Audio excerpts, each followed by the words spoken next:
ताकाची कढी खूपच छान झालेली आहे। कशी बनवली चला बघूया। जेवणाच्या ताटामध्ये कढी किती छान दिसते ना।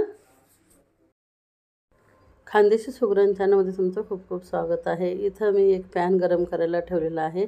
त्याच्यामध्ये मी 1.5 पळी तेल घालत आहे। तेल चांगलं गरम झालेलं आहे। त्याच्यामध्ये मी आता थोडासा कढीपत्ता घालून घेते। कढीपत्ता चांगला तळला गेलेला आहे आपला, तुम्ही बघू शकता। त्याच्यामध्ये मी मोहरी घालून घेतलेली आहे अर्धी चमची, 1 चमची जिरं घालून घेतलेलं आहे।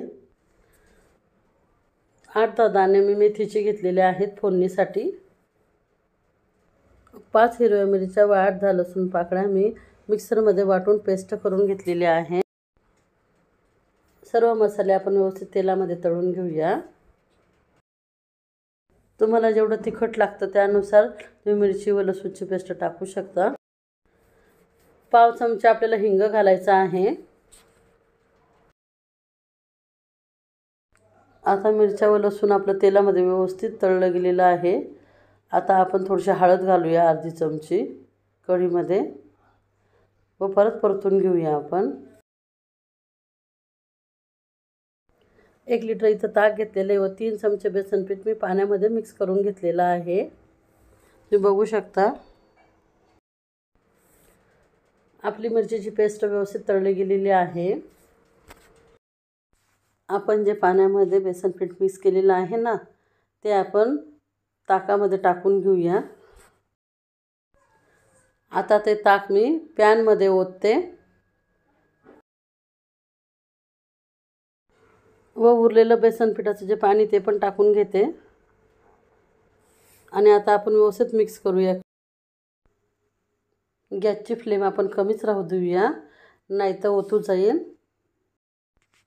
चमच्याने सतत आपल्याला ढवळत राहायचं आहे।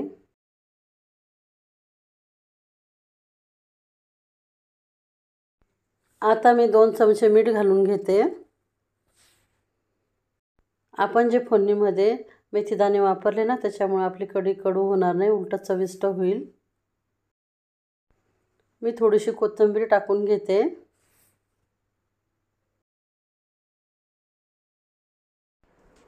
कढीला उकळायला आता सुरुवात झालेली आहे।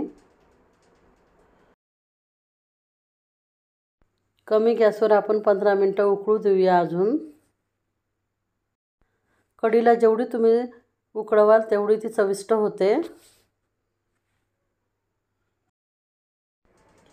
कढी ही आपली परफेक्ट झालेली आहे, तुम्ही बघू शकता किती छान रंग आलेला आहे। घरात जर ताक असेल ना तर आपल्याला पटकन करता येते। यामध्ये तुम्ही थोडासा गूळ घालू शकता, म्हणजे आपली मस्त आंबट गोड कढी तयार होते। आता मी गॅस बंद केलेला आहे।